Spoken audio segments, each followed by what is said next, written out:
Ladies and gentlemen, boys and girls, squealers, healers and kiwi peelers, welcome along to the Joe Spiver YouTube channel where we discuss books and little else.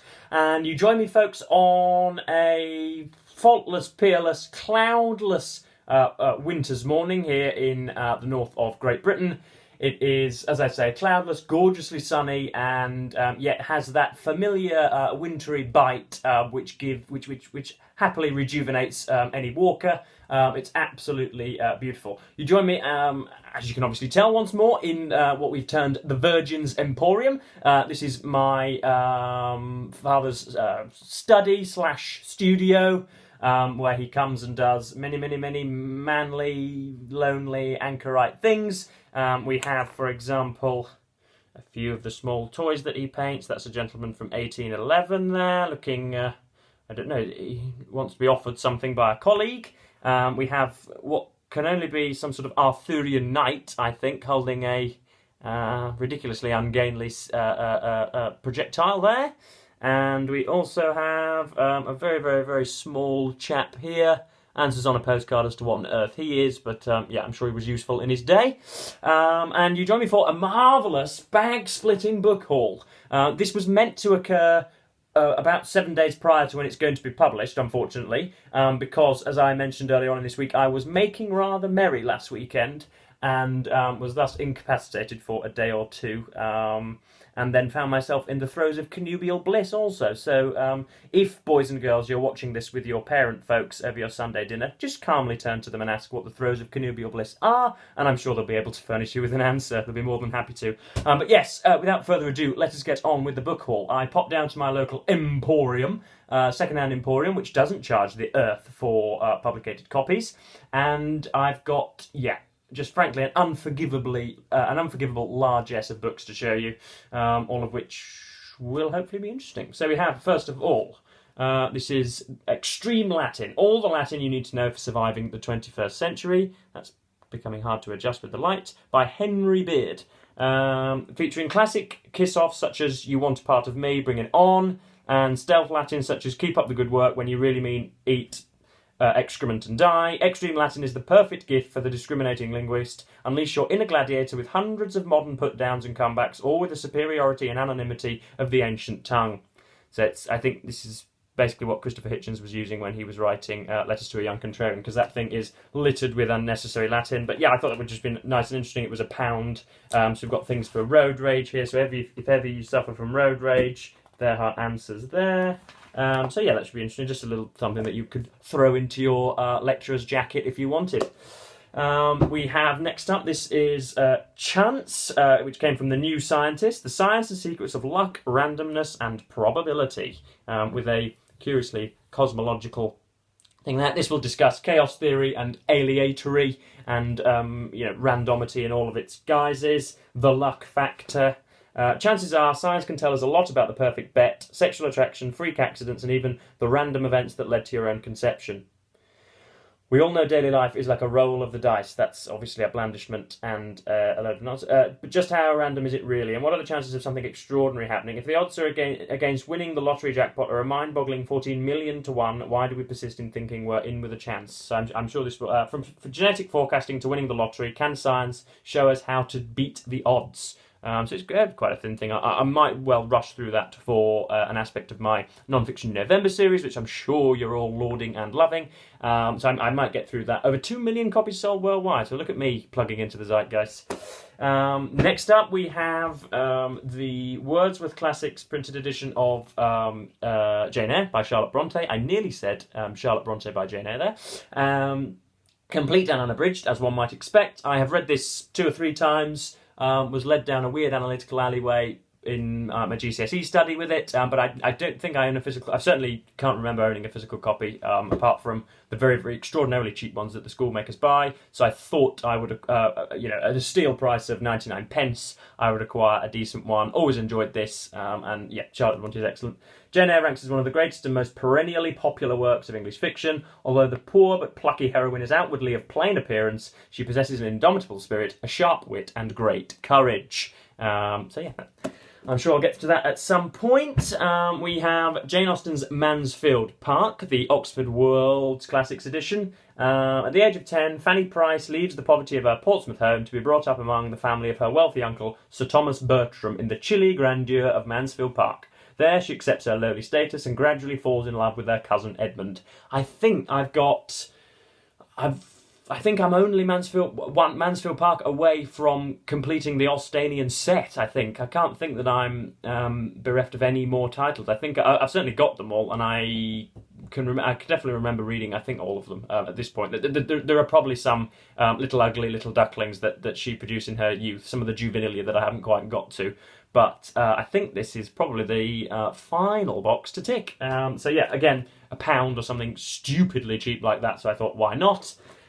We have Anthony Trollope's The Small House at Allington. You know how much I adore Mr. T, and so this completely jumped out to me at the Emporium. He has an excellent sort of turnstile that you can just twist about, and yeah, it's got everything on there from, you know, Montaigne to Martin Amis. So yeah, this was part of the Penguin Classics edition. I think this is this the fourth or the fifth fifth volume of Trollope's Chronicles of Barsetshire, which I am 40% through on this channel. I've got Framley Parsonage already, which I've read as a standalone novel. We've got Dr. Thorne in the pipeline. That was one of my grandmother's. That's on my grandmother's Christmas regime for me. Yeah, but this is the fifth one, and then, you know, once that's bought for me for Christmas, I will have the full lot. So yeah, this is rather big. Engaged to the ambitious and self-serving Adolphus Crosby, Lily Dale is devastated when he jilts her for the aristocratic Lady Alexandrina. Although crushed by his faithfulness, Lily still believes she is bound to her unworthy former fiancé for life, and therefore condemned to remain single after his betrayal. The stereotypical woman, you know, stuck between a rock and a hard place, as the proverb goes. So yeah, I'm sure this will be excellent, because Trollope is somebody whose authorial company I delight in. And then we have the biggest of the bunch, and the most consequential, and I think the book that made me the happiest upon you know, rifling and dragging it out of the Emporium was William Shear's The Rise and Fall of the Third Reich. Now, this has been used to presumably kill small pets. It will also have been used as a sort of pedestal for some people. It is absolutely indomitably huge. It's probably well in excess of 1,000 pages. A history of Nazi Germany, William Shirer. This is invoked on all sorts of hyper-masculine podcasts by people that have, you know, quite obviously not read the bloody thing. But this, again, was £2 or whatever, so I couldn't help it, because it's just monstrous and massive. And I think quite an reasonably early publication. Let me just see. Book Club Associates. By arrangement with Secker and Warburg Limited, 1973. So this is a 50-year-old book. So yeah, this is a big old copy. There's Mr. Shearer on the back there, very pleased with his work, clearly. But I think he needs to get rid of that, doesn't he, folks? That is a very, very unaesthetically appealing writer there. Ooh, I'm knocking over my dad's soldiers. He will not be happy. But yeah, that's History, Rise and Fall of the Third Reich. This may well be popped into my non-fiction November TBR, although that list is becoming ungodly at the moment. So I might have to just do this in December and be recalcitrant. But yeah, so that's half the pile done. Don't worry, folks. Hang in there. Not much longer to go now. We've got, returning to fiction, we've got Wilkie Collins's The Woman in White, with a nice little scene there, just one shadowy figure beleaguering the front. The Woman in White is the first and greatest sensation novel, capital S, capital N. Walter Hartwright's mysterious midnight encounter with a strange woman draws him into a vortex of crime, poison, kidnapping, and international intrigue. The novel is dominated by two of the finest creatures in all Victorian fiction. If you ever find a Victorian novel that doesn't say that it features one or two characters that define the Victorian era, then the blurbist isn't doing their job. They seem to be on every single blurb. Marion Halcombe, dark, mannish, yet irresistibly fascinating, and Count Fosco, the sinister and flamboyant Napoleon of crime. I don't think I can't remember ever having read more than a few pages of Wilkie Collins for evaluative extracts at university. I've never read a full-blown block of text, so this should be jolly good. Again, anything that I see from the Victorian era from one of the secondary authors, those that don't immediately jump out even to the layman, I always tend to pick up. Because I need to widen my scope, because I'm sometimes far too narrow-minded with some of my reading. So yes, that would be jolly good. We have the works of, again, another Wordsworth classic Wordsworth Publishing House seems to seep into second-hand bookstores throughout this country. The works of Samuel Taylor Coleridge. Of all his contemporaries, Samuel Taylor Coleridge had the most comprehensive and adventurous mind, and his poetry attempts to join it to a deep capacity for feeling in a single act of knowing. In this complete edition by the poet's grandson, Ernest Hartley Coleridge, the poems are arranged chronologically and include Coleridge's own notes. Behind his two best poems, The Rhine of the Ancient Mariner and Kubla Khan, lies a body of beautiful and stimulating work which is less familiar. That's Mr. Coleridge there. I think was addicted to laudanum or opium or something of that description, and defaulted on lots of his extramarital payments that he was supposed to make to his divorced wife. I think that was Coleridge. I'm more than welcome to be corrected by that. But this was 80p, so I couldn't not. I do have a Penguin Classics selected poetry, but this is the lot, chronological, with the writer's, the poet's actual notes. So I don't know what he's going to tell us there, but that'll be jolly good to consult. Next up we have what is definitely going to seep into my non-fiction November series, even though it wasn't touted on the TBR that we did just a little while ago. This is the Penguin Classics, Old Penguin Classics autobiography of Anthony Trollope. This is held by many as one of the key reasons as to why Trollope isn't revered nearly as much as Dickens and Gaskell and Eliot. The reason why he isn't quite at such analytical forefronts of people's minds, particularly in academia, is because this book apparently, I haven't read it of course, but apparently made it, or apparently had Trollope saying that, or likened prose creation and the process of writing to spitting out trinkets and to producing product and to filling quotas and to essentially just itching an arm, rather than what others would have you believe, which is some sort of romantic, frustrated conversation with some muse from the soul, some kind of feeling that you've got to rip out of yourself and show to the world. Trollope, I think, apparently becomes far too sort of, autistic and anal with all of this type of stuff, and makes it seem as if he was just, as I say, ticking boxes and filling quotas, and fundamentally not enjoying himself, and was writing for, a baying market, rather than things from the soul which he wanted to write. But yeah, I've read the opening page and was just, completely in love as ever with Trollope. He prodigious in his energy and artistry, Trollope famously attributed his tremendous success as a novelist not to inspiration but to hard work and professionalism. His autobiography is fascinating, not least for the information it gives about his dealings with publishers and periodicals and the sheer quantity of pages he determined to write each day. It records his unhappy youth and his progress to prosperity and social recognition, commenting along the way on fellow writers including Dickens and George Eliot, and dispensing practical career guidance for aspiring novelists. So that will be the sections that I'll be most interested in. That's my joint favourite poem of Byron's, English Bards and Scotch Reviewers. The reason that that's one of my favourites is because it's essentially some jumped up postgraduate scratching his pimples and railing against the entire contemporary regime of poetry and of critical analysis. So I love it when somebody goes at their contemporaries with a knife. So I'm enjoying. I'm looking forward to doing that. I'm almost certainly going to read that after Origins of Totalitarianism, Hannah Arendt's book, which I've got on the go now. But yes, that's Mr. T there, looking a little disgruntled. I've never seen a picture of him smiling, but I know that smiling in photographs is actually a curiously modern phenomenon. So I won't put it down to his own curmudgeonliness. But yeah, he looks just thoroughly displeased. It's like, cheer up, Anthony. You've done some excellent work. Come on, it's fine. Relax. Have an ice cream. And then the final two, we have the huge biography of Napoleon Bonaparte, the man behind the myth, Adam Zamoyski. I've talked about this quite a few times on this channel. I've wanted this in order to read it for Non-Fiction November. There aren't enough hours in the day, folks. I'm going to have to come some sort of, uberly committed anchorite in order to get through all the books that I want to for November. Heaven forbid I might continue into December. This is the book that, again, supposedly, from what I hear of it from reviews and reports, is that takes Napoleon at face value and doesn't engage in much of the sort of iconoclastic romanticism, the quixotic nonsense about him just being, the finest example of a human being ever to walk the earth, or anything stupid like that.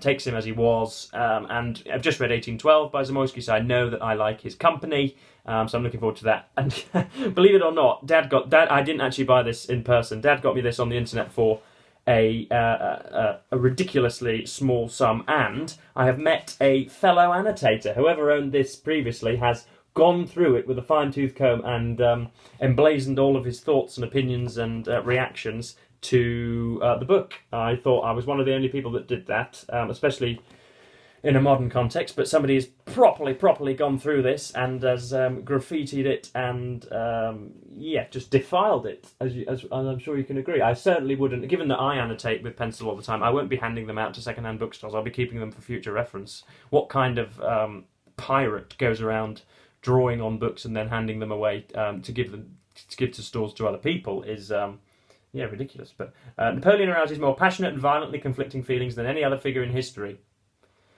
Was he a godlike genius, a romantic avatar, a megalomaniacal monster, a compulsive warmonger, or just a nasty little dictator? Now, most of the time when a historian says that a historical figure is riddled with internal contradictions or something like that, they're often being lazy, because everybody, of course, is riddled with contradictions. But I think in the case of Napoleon, that is probably especially true. But yeah, I'm looking forward to getting through this. This was originally $12.99, and Dad got it online for, I think, about something like, with free delivery, about $2.50. And then the final book, which I am, in hindsight, a little disappointed in acquiring, just because it's not what I thought it was.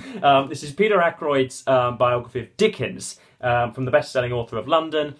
Peter Ackroyd he's done many documentary works on the Romantics. I've read bits and bobs of his criticism every now and then. I think he's written, I can't remember what publications he's written for, but I've inadvertently stumbled across much of his work in the past and have enjoyed it. I made the mistake of thinking this was the whole thing, though, folks. I don't know why. For a brief moment, I thought that Ackroyd had condensed the entire life of the most popular and significant writer ever to have come from Britain's shores, especially for his period. How on earth I thought he had condensed it to 400 pages, I don't know. But this is the abridged edition of his classic biography. It's sort of ominous little alleyway there. Jack the Ripper doing his fine work, I'm sure, just round the corner. This celebrates 200 years of Dickens, so this was the bicentenary. So for those of you playing Joe Spivey word bingo, bicentenary, top left. This is. I'm sure this will be good. From Dickens' birth in Portsmouth to his death at the age of just 58, Ackroyd explores the life of this renowned author and the hundreds of characters who were born with Dickens but didn't die with him, living on forever in the pages of his books, on radio and television and film screens. Mr. Micawber, did you ever know? He's quite humorous. Nicholas Nickleby, despite all of those childhood woes, rises to the top and, asserts himself among evilish devils. Oh God, what a person, what a character that lives on. Anyway, so that was a Sunday book haul for you all. I hope you enjoyed it very, very much. What am I sort of watching and reading at the moment? I am reading Hannah Arendt's The Origins of Totalitarianism, finding the first 100 pages a little bit stodgy. I will be to be honest, to use a horrid neologism as though I was going to lie. But to be honest, I think, the opening bit has been tough going for me. She's not nearly as entertaining as she was in Eichmann in Jerusalem yet. But it's all about the historical antecedents and roots of anti-Semitism, so it's what's termed a rollicking good read by many critics. It's pretty down-putting, but there we are. And I've also been watching Lex Friedman for, I believe, the 4th or 5th time has now had the anarcho-capitalist Elon Musk on his channel. And he's all very lovey-dovey, and despite having had probably the most important political and cultural figure in the land in his lap for the 4th time in a row, has failed to challenge him on any of his suggestions whatsoever. All they talk about is just complete vacuous nonsense and things about his AI projects and Twitter or X. So two and a half hours he had him for. He had him nailed to the chair and failed to broach any important subjects with him, which I was a little disappointed in him for. But there we are.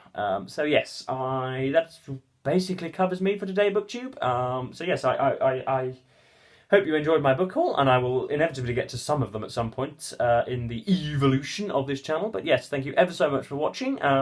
Make sure to tell me what I should think of The Rise and Fall of the Third Reich, whether you've read Peter Ackroyd's Dickens, whether you've ever come across extreme Latin before, whether you think I'm going to be deploying it on this channel or not. But yes, thank you ever so much for watching, BookTube, and goodbye.